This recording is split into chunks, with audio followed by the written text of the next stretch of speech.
নমস্কার বন্ধুগণ, আমি সন্দীপ চক্রবর্তী, নবকিরণ অর্গানিক মাশরুম ফার্মের থেকে সকলকে জানাচ্ছি স্বাগতম। আজকের বিষয় হচ্ছে কুঁড়ি শুকিয়ে গেলে কি করা যাবে।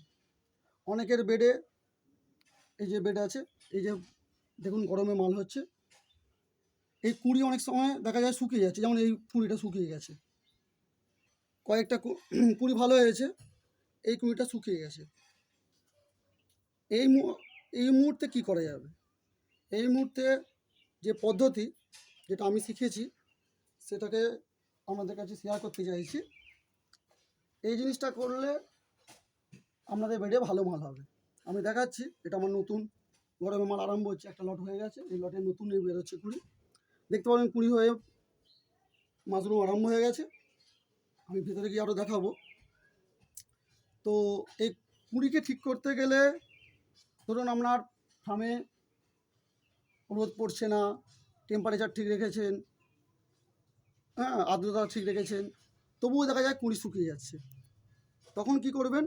তখন এরকম একটা সিরিঞ্জ নেবেন, মেডিকেলের দোকান থেকে পাওয়া যায়, এরকম সিরিঞ্জ নেবেন, বা এর থেকে একটু সরুও নিতে পারেন। আর আগের দিন একটা 2-4 ঘন্টা আগে একটু গরম জল করে নেবেন, ফ্রেশ জল হয়ে গেল, জলটা ভালো করে ঠান্ডা করে নেবেন। এই জলটা আমি ভোরবেলা গরম করেছি, ভোরবেলা গরম করে রেখে দিয়েছি, জলটা পুরো ঠান্ডা হয়ে গেছে। এই ঠান্ডা জলটাকে নিয়ে সিরিঞ্জ নেবেন, এই সিরিঞ্জ নিয়ে এখানে একটা কাটিং করে নেবেন অথবা ফুটো করবেন। এই ফুটোটা একটু বেশি করে একটা কাঠি দিয়ে ঢুকিয়ে দেবেন, ঢুকিয়ে দিয়ে এই ফুটো দিয়ে জল দেবেন। এই ফুটো দিয়ে এদিকে একবার দিলেন, এইভাবে জল দেবেন, এদিকে একবার দিলেন, এদিকে একবার দিলেন, দেখবেন জলটা একদম নিচে পর্যন্ত যাবে। আর এই সাইডে একবার দেবেন, এভাবে সাইডে দেবেন, তাহলে এই কুড়ি পর্যন্ত যাবে। এবার এই ওভারলোড জলটা এখান থেকে কিন্তু বেরিয়ে পড়ে যাবে। এখানে একবার দেবেন, এইভাবে একবার দেবেন।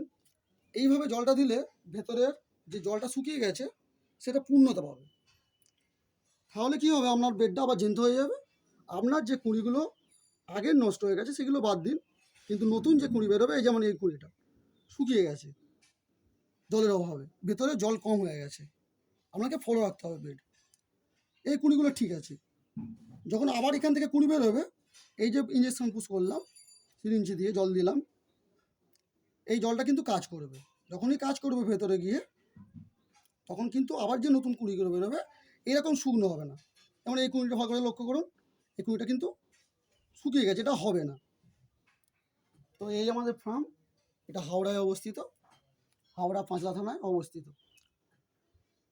তো ছোট্ট একটা ইনফরমেশান, যদি আপনাদের ভালো লাগে একটা লাইক অবশ্যই দেবেন। এটা আমার প্রথম ভিডিও, এরকম আরও ভিডিও পেতে চ্যানেলটাকে সাবস্ক্রাইব করে রাখবেন, যাতে আমরা অনেক কাছাকাছি থাকতে পারেন।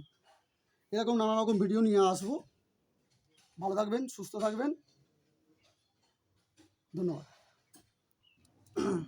মাল এইভাবে তুলবেন, এতে জলটা বেশি লাগছে কিন্তু জলটা বেশি হয়নি, এই ইঞ্জেকশন যে জলটা দিলাম এই থেকে গড়িয়ে পড়েছে, নালে এইভাবে জল থাকে না। তো কিছু মাল হয়েছে, আমি হারভেস্ট করবো বা তুলবো, এইগুলো দেখাচ্ছি। কত সুন্দর হয়েছে, গরমকালে এত সুন্দর মাল হয়েছে। যখন তুলবেন একটু ঘুরিয়ে, আর এদিকে একটু ঘোরালেই মালটা হাতে চলে আসবে। গরমকালে কত ফ্রেশ, সাদা, সুন্দর সুন্দর মাল হয়েছে, আমি এই মালে খুশি। তবে এটা নতুন মালগুলো হচ্ছে, আর একটা ভালো মাল হয়েছে দেখাচ্ছি। টানাটানি করে ছিঁড়বেন না,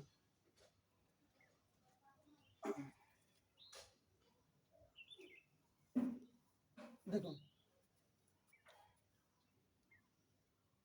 টানাটানি করে ছিঁড়বেন না, টানাটানি করে ছিঁড়লে বেড নষ্ট হবে, এটা সবসময় মাথা লাগবে। ডান দিক বাঁ দিক ঘোরাবেন, অটোমেটিক খুলে যাবে। তো আরও মাল আছে, আমরা এটা দেখান, কত সুন্দর মাল হচ্ছে। এই প্রথম শুরু হচ্ছে, 4 বার থেকে 5 বার এইভাবে হবে। তবে শীতকালের থেকে গরমকালে একটু মাল কম হয়। প্রোডাকশন কম হয়। এদিকেও সব কুঁড়ি এসে গেছে, যেমন এই কুঁড়ির ওই যে বললাম জল কম হয়ে গেছে, কুঁড়িগুলো শুকোচ্ছে। ঠিক আছে, আজ এই পর্যন্তই।